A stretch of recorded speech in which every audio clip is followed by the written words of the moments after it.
जम्मू कश्मीर के कानून में हुई तब्दीली के बाद क्या लेफ्टिनेंट गवर्नर के पास एमएलएज को चुनने का इख्तियार है? जम्मू कश्मीर में हुकूमत बनने से पहले ही चुने जाएंगे 5 एमएलएज। इन एमएलएज को लेफ्टिनेंट गवर्नर वजारत दाखिला के मशवरे पर कैसे चुनेंगे?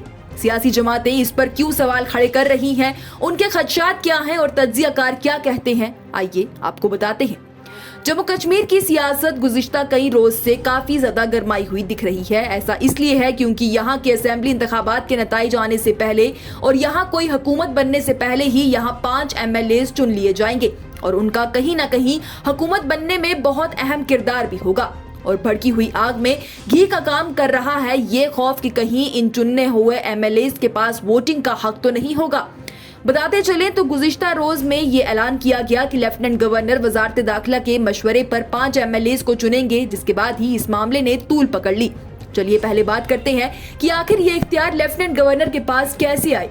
जम्मू कश्मीर रीऑर्गेनाइजेशन एक्ट 2019 ने लेफ्टिनेंट गवर्नर को ये इख्तियार दिया था कि खवातीनों को नुमाइंदगी फराहम करने के लिए वो 2 मेंबर्स को असेंबली में नॉमिनेट करेंगे अगर उनके मुताबिक खवातीनों को असेंबली में मुनासिब नुमाइंदगी नहीं दी जाती है तो। इसके बाद जुलाई 2023 में इस एक्ट में तरमीमी की गई थी, जिसके तहत मजीद 3 मेंबरान असेंबली के लिए नामजद करने की इजाजत उन्हें दे दी गई थी। उनमें 2 बेघर कश्मीरी अफराद होंगे, जिनमें एक औरत और एक मर्द होगा और इसके अलावा एक और पाकिस्तान के मकबूजा जम्मू कश्मीर से बेघर होने वाले अफराद की नामजदगी करेगा। ये इख्तियारात लेफ्टिनेंट गवर्नर को जम्मू कश्मीर रीऑर्गेनाइजेशन एक्ट 2019 में दी गई तरमीमी के बाद ही दिया गया। अब इस हवाले से जमातें काफी ज्यादा भड़की हुई हैं। कांग्रेस की जानिब से भी इस हवाले से प्रेस कॉन्फ्रेंस रखी गई। पार्टी के जनरल सेक्रेटरी सुनील शर्मा ने कहा कि मेंबरान को चुनने का काम इलेक्टेड गवर्नमेंट के लिए छोड़ देना चाहिए। इसके साथ ही नेशनल कॉन्फ्रेंस के स्पोक्स पर्सन इमरान नबी डार ने भी कहा कि बेघर कश्मीरी पंडित पीओजेके के रिफ्यूजीज को शामिल करना इन बिरादरियों के कई अलग अलग मामलों को सामने लाने का एक बेहतरीन तरीका है, लेकिन बात यही है कि इससे नई बनने वाली हुकूमत कमजोर हो जाएगी। उन्होंने हुकूमत हिंद से ये दरख्वास्त भी की है कि वो भी इन चीजों को देखें और इन 5 नुमाइंदों के पास कोई वोटिंग हक ना दें। इस हवाले से एनसी नायब सदर उमर अब्दुल्ला का बयान भी सामने आया। उन्होंने भी इस फैसले की मुखालफत की है और ये कहा है कि एलजी के पास ऐसा कोई इख्तियार नहीं है कि इन चीजों से ये साफ दर्श होता है कि बीजेपी हार तस्लीम कर चुकी है। इसके साथ ही पीडीपी की रहनुमा इल्तिजा मुफ्ती ने भी एक्स पर पोस्ट में कहा है कि जम्मू कश्मीर का जो वजीर आला होगा वो बिना दांतों का शेर होगा, वो एक रबर स्टैंप होगा और वो बड़ा ही शानदार म्युनिसिपैलिटी का मेयर होगा।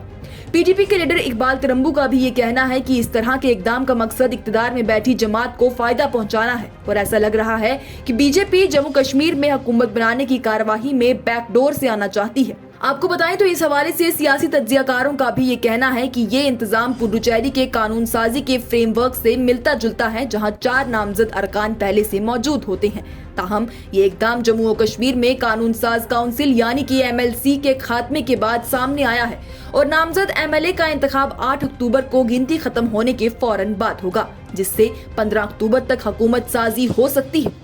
अब कुछ तज्जियाकार इस इकदाम के बाद अपनी राय साझा कर रहे थे, जहां उनका ये कहना था कि जम्मू कश्मीर में पहली बार हुकूमत बनने से पहले ही एमएलए बना दिए जाएंगे और सबसे बड़ा खदशा ये है कि इन 5 एमएलएज का बहुत बड़ा असर हुकूमत साजी में हो सकता है, यानी कि ये एमएलएज किसी एक जमात की हिमायत में होंगे तो बाजी उलट पलट हो सकती है, क्योंकि ऐसे तो असेंबली की 90 सीटें हैं, यानी कि नंबर 90 का है और इन 5 को मिलाकर 95 हो गई और ऐसे में मेजॉरिटी 48 सीटों की बन जाती है, यानी कि हुकूमत बनाने के लिए जमातों को कम से कम 48 सीटें हासिल करनी होंगी। जिससे साफ है कि अगर नेशनल कॉन्फ्रेंस और कांग्रेस इंडिया इत्तेहाद में हुकूमत बनाने का दावा कर रही हैं तो उन्हें कम से कम मिलकर 48 सीटें जीतनी पड़ेगी। वहीं बीजेपी को भी ऐसा ही करना होगा या फिर कुछ आजाद उम्मीदवारों के साथ भी इसी तरह की बातचीत रखनी होगी कि कम से कम 48 सीटें बन जाएं ताकि हुकूमत बन सके।